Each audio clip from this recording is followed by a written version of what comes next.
On a sunny holiday morning, a rare sight these days, I heard footsteps entering the living room where Aiden and Ella came in with loads of baggage, breathing heavily. But upon seeing me, they put on sarcastic smiles and dropped a bombshell. From today, we're moving in with you. If you don't like it, divorce me and leave. Ignoring my shock, Aiden and the others started spreading their belongings in the living room. Then Mari, who looked apologetic, followed. I quietly opened my mouth. It's okay, but are you sure? I mean, she. Huh? Aiden turned pale upon hearing me and then dashed out of the house. A few minutes later, he called. When I answered, he began shouting so loud it could be heard where Ella was. Are you kidding me? Why didn't you say anything? Oh, I thought I mentioned it before. After a pause, Aiden said, anyway, I'm coming back, and abruptly hung up. Ella looked like she might faint at Aiden's yelling. I'm looking forward to Aiden coming back, I said. At my words, Ella's shoulders twitched in surprise. Brace yourself, the retaliation starts now. I'm Madison, a 45-year-old office worker. Last year, I was transferred to a busy department and have been incredibly busy since. I married Aiden when I was 40. We met at a company year-end party where Aiden was invited as a guest, as his hostess. We hit it off, being from the same hometown. Aiden, 5 years my senior, was the assertive type and a godsend to me who had almost given up on marriage as I approached 40. We married after dating for a year. No wedding ceremony, as he said it was a waste, which left me a bit sad. But, in retrospect, I should have reconsidered the marriage then. Hey, you slacked off on laundry again, didn't you? Aiden is what you'd call a henpecked husband. Having lived alone before marriage, he could do household chores. Men shouldn't do housework, but he refused to say. I planned to do it tonight, since I got home late. Coming home to be yelled at only exhausted me more. Aiden, displeased with my attitude, began to angrily raise his eyebrows. Don't talk back, wife. Who do you think provides the food you eat? Honestly, I earn more than Aiden. When we married, he knew this and chose a dual-income lifestyle. But a year into the marriage, he seemed to have completely forgotten. Initially, I argued back, but as Aiden got more heated and yelled more, I started apologizing quickly, just to keep the peace. I'm sorry, it was my fault. Do you really think so? Yes, thank you. It's because of your hard work that we can live this life. Saying so would satisfy Aiden. Then he would hum a tune and go take a bath. At first, I found his henpecked behavior manly, but after 3 years, I was fed up. Yet, I didn't choose divorce because my in-laws were wonderful people. I'd go out to lunch with my mother-in-law, Mia, once a month, and my father-in-law, Ricky, gave me birthday gifts. When at the in-laws' house, Aiden was kind and smiled, and we had pleasant times. My own parents died early, so my kind in-laws were as important as real parents. That's why I hesitated on divorce. But there was something I couldn't tolerate. It was Ella, Aiden's sister-in-law, who lived nearby. Ella, divorced due to her infidelity, now lives alone in an apartment. Apparently, the reason for the divorce was Ella's affair. Since hearing of this, I disliked her. Ella, who doted on her and joined in rather than reprimanding her. Ella had a daughter, Mari, whose custody belonged to her ex-husband. Mari, the spitting image of Ella but completely different in character, was a very good girl. Mari used to come visit Ella about twice a month. Each time, Ella would bring Mari to our house. Just a minute, Madison. Please feed Mari something delicious. I'm heading out now. So suddenly. Thanks, bye. Ella would rattle this off one-sidedly and leave without waiting for my reply. Each time, Mari would apologize. I couldn't ignore such an honest girl like Mari, so I ended up feeding her and taking her to various places. Madison, thank you always. It's okay, did you have fun? Yes, it was really fun. Can I come again? Of course. Asking meditatively while watching my face, I couldn't say no to Mari. Plus, I didn't have children of my own, so I found Mari endearing. But I thought it wasn't good that Ella, her real. So, I decided to ask Aiden, hey, whenever Mari comes, Ella is never around. Can she spend a little more time with her? I meant only well for Mari, but Aiden didn't take it that way. His face turned red in an instant, and with a look of anger, he yelled at me. Ella is hurt from her divorce. Unlike you, she's delicate, and yet you blame her. No, it's not like that, just wondering where she goes every time after dropping Mari off. There's no need for you to know. Just shut up and listen. I stopped talking further to Aiden, who wouldn't listen at all. After a few apologies, a calmed Aiden suddenly started preparing to go out. I'm heading out. Where are you going? It's my business. You just stay quiet and say, have a nice day. Aiden yelled that and slammed the door as he left. Alone in the quiet room, I cried, and then I seriously began to consider divorce. Though I thought of divorce, I hadn't made up my mind because of the in-laws. Amidst this, Mia invited me for lunch, and I decided to go out after a long time. Where are you going on your day off? I'm going to lunch with Aiden's mom. With mom? You better not talk about Ella. Why not? I asked back, not understanding his words. Aiden shouted in irritation, can't you think a little? You really are stupid. Just go already and don't talk about Ella. Without waiting for my reply, Aiden pushed me out of the house. Still not satisfied, I met Mia and talked over lunch. By the way, Ella is coming over, right? He knew. I thought. Mia sighed deeply and then apologized to me. Apparently, Mari had told her that she was bothering me by coming to see Mia. I thought I raised her strictly, but maybe it's a reaction. She's into nightclubs. Nightclubs? That's right, she seems to have a considerable debt.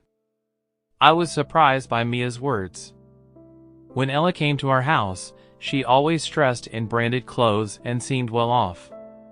When I told Mia this, she looked even more troubled. That child. We've cut ties with her. So, Madison, you should too. Aiden's probably spoiling Ella, right? Mia said. When Ella's affair came to light, Aiden kept blaming the ex-husband until the end. He even paid off her debts once. Learning that was an eye-opener for me. I'm thinking of divorcing Aiden. I'm sorry for the trouble. That's all right. I'll support you, Mia said, holding my hand. Thinking how it would be if my mom were alive, I started planning for the divorce. The preparations progressed meticulously so Aiden wouldn't notice, hoping to awaken Aiden to reality. I casually mentioned Ella's debts, but Aiden wouldn't listen. Instead, facing Aiden's yelling, I found I could no longer feel love for him. Thanks to the help of the in-laws, I gathered plenty of evidence and learned astonishing truths. Then, the day of action arrived unexpectedly. On a sunny holiday morning, rare these days, I heard footsteps entering the living room where Aiden and Ella came in with loads of baggage, breathing heavily. But upon seeing me, they put on sarcastic smiles and dropped a bombshell. We're moving in with you starting today. If you don't like it, divorce me and leave. Ignoring my shock, Aiden and the others started spreading their belongings in the living room. Then Mari, looking apologetic, followed. I quietly spoke, it's okay, but are you sure? I mean, she. Huh? Aiden turned pale upon hearing me, and then he dashed out of the house. A few minutes later, he called. When I answered, he began shouting so loud it could be heard where Ella was. Are you kidding me? Why didn't you say anything? Oh, I thought I mentioned it before. After a pause, Aiden said, anyway, I'm coming back, and abruptly hung up. Ella looked like she might faint at Aiden's yelling. I'm looking forward to Aiden coming back, I said. At my words, Ella's shoulders twitched in surprise. Brace yourself, the retaliation starts now. As soon as Aiden returned, he confronted Ella. Ella, what's this about debts? I didn't hear anything about it. It's just a small debt, Ella answered, avoiding eye contact. I couldn't help but laugh. Ella glared at me. I decided to respond to that glare. Amazing, Ella, calling $150,000 a small debt? I couldn't say that about such a high amount. Rich people are different. $150,000? Ella turned to me with a face that looked about to cry when I casually revealed the amount, but I had no intention of letting her off. I continued unilaterally, the guy from the nightclub, he recently got married, right? Ella got dumb. Huh? I'm not dumped. Once I get this house, he'll come back to me, and when we sell this place, the money. Oh, Ella inadvertently spilled her plan and looked at Aiden with a messed up face. Aiden, confused, kept looking back and forth between me and Ella. I decided to tell Aiden the truth. Ella plans to kick me out, then eventually you, and sell this house. With the money, she'll pay off her debts and fund her nightclub guy. What the hell is that? Aiden stood there, dumbfounded. He couldn't believe his beloved sister was using him like this. Was it all a lie? I want to live with Mari, so let us stay. I was planning to work and support both you and Mari. Hearing Aiden's words, my head ached. He couldn't support his wife, but planned to support his sister and niece. Ella defiantly replied to Aiden's question, "You're just an ATM, big brother. Once we sell the house, I can go back to him. Won't you listen to my request?" ATM? What's that about? Enough. Their fight was ugly and ridiculous. The one who spoke to them wasn't me, but Mari. Enough, both Aiden and Mom. I don't want to live together, and I only came today to say goodbye. Stella, what do you mean? This shocked both Ella and Aiden, and they stopped fighting to look at Mari. Mari sighed deeply, looked straight at Ella, and began to speak slowly. Mom, you're not interested in my life, right? I think I told you before, but I'm going to study abroad from high school. So, today was to say that. I didn't hear anything like that, Ella raised her voice, and Mari was looking at Ella with a cool, disdainful gaze. Because you never really listened, always chasing after men. I don't need a mom like that. For me, Madison is my mom. Huh? What do you mean? Ella glared at her as if she were an enemy, but I was just as surprised. Mari came up to me and hugged me. Thank you for holding my hand, for the delicious meals, and for listening and taking me places. You felt like a real mom. Mari's words warmed my heart. I felt a sense of fulfillment and happiness as if everything I had done for Mari had come to fruition. I never had children, so I often worried if my way of interacting with Mari was correct. That's why I was even more moved. Mari, I too was happy to be with you. Do your best over there too. As I said this and wiped my tears, Mari smiled at me. Yeah, I want to call and send messages. Is that okay? Of course, Mari and I looked at each other and laughed. Ella was watching us resentfully, then with a smug smile, as if she had an idea, she started laughing. Mari, I'll go with you. Why? It's hard to live there alone, isn't it? Let's live together. They'll pay for our living expenses, right? I was astounded by her audacity. Mari beside me looked just as disgusted. Unaware of our reactions, Ella started fantasizing about life after going abroad. Mom, well, while Mari's at school, we can go to the beach or shopping. When she's at her part-time job, I'll take a nap. At night, I'll go out a bit. Ella talked only about leisure, with no mention of work. Mari looked at her with contempt, suddenly burst into laughter. What's so funny? It's hilarious. Why would I want to live with you? Besides, I'm going to be in a dormitory, so you can't come. Ella's face turned red with anger, but Mari didn't stop there. Just as Ella was about to lash out at Mari, an interruption came. Enough already. Dad, Ricky, suddenly appeared in the living room, surprising Ella. Beside him was Mia, her eyebrows raised in anger. Coming here after hearing from Madison, and what do I find? How long will you keep troubling others, Ella? Mom, this is a misunderstanding. Stella decided this on her own. In the middle of Ella's words, Mia approached her and raised her hand. A loud sound echoed in the living room, followed by silence. The first to speak was Ella. That's awful, to hit me.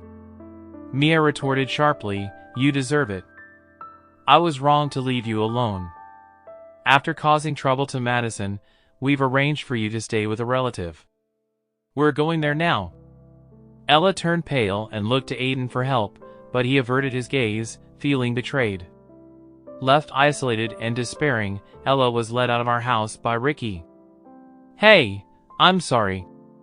Should have listened to Madison more. I'll listen from now on, what a naive thought.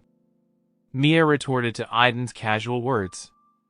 To the surprised Aiden, Mia continued emotionlessly, I told you before not to involve yourself with Ella, even more so if you're married. But you didn't listen. Now, the only choice is divorce. Aiden looked at me, pale-faced. I smiled at him, then, feeling slightly relieved, I prepared to drop the bombshell. Let's get a divorce. I'll also claim alimony for your verbal abuse, and let's see, maybe for infidelity too. Infidelity? What are you talking about? Aiden stumbled over his words, trying to feign ignorance. I felt pathetic for once thinking such a man was reliable. I pulled out several photos from my bag. You recognize this woman, don't you? Did you take secret photos?